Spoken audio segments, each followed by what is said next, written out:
তেলের দাম বাড়ছে, ওটা বড় কথা না। না খাইয়ে আছি সারাদিন, সকাল 9টার থেকে সিরিয়াল দিয়ে আসছি। স্যারে দেখছেন কি অবস্থা হয়ে রয়েছে। ওইখানে আপনি 300 টাকা দেন, গেট দিয়ে গাড়ি ঢুকে দিতেছে। এখানে পাম্পের কোনো দরকার নেই।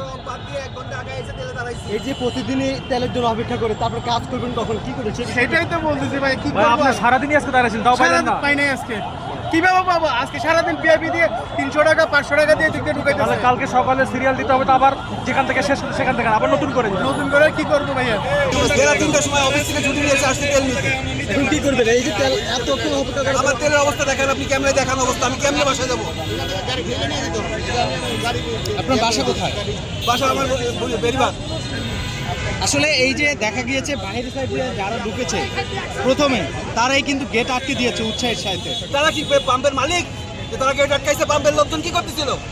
পাম্পের কর্তৃপক্ষ কোথায়? যে বাইরের লোকজন এসে গেট লাগাই দিচ্ছে, তারা সিন্ডিকেট করে ফেলতেছে। তাহলে আজকে সিন্ডিকেটের কাছে সরকারও দাম নি, আমরাও দিই, সবাই দিন নিয়ে গেছি।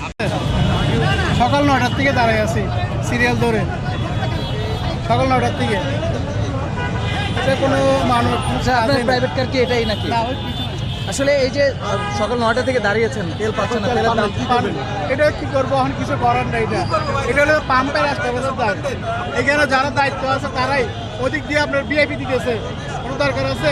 আপনি সিরিয়াল যদি না দিলে তো বিআইপি কেন দিতেছেন? এটা কোন দরকারই নেই বিআইপি। এটা পাম্পের মালিক, যে পাম্পের ম্যানেজার যে আছে, ওনার নামের পিছনে হওয়া দরকার ছিল। উনি হলে তো ঘুষখোর, সবাইকে টাকা দিয়ে ওখানে ঢুকাইছে। স্টাফ সুদ্ধা দারোয়ান যারা আছে ওইখানে টাকা দিয়ে খাওয়াইছে। আমরা ট্যাক্স দিই না? হ্যাঁ, আমাদের কষ্ট, আমাদের টাইমের কোনো ভ্যালু নেই। চাকরি বাকরি বাদ দিয়ে এসে তেল ভরতেছি। চাকরি চলে গেলে কি সরকার চাকরি দেবে আমাদের? এখান থেকে লাইন হচ্ছে, ঢুকে যাচ্ছে। আমরা কি আমরা ট্যাক্স দিই না? যারা ভিআইপি আর আমরা কি সিরিয়াল কিসে? তাহলে আইসি আমরা জায়গায় দাঁড়ায় থাকবো, কিসের সিরিয়াল?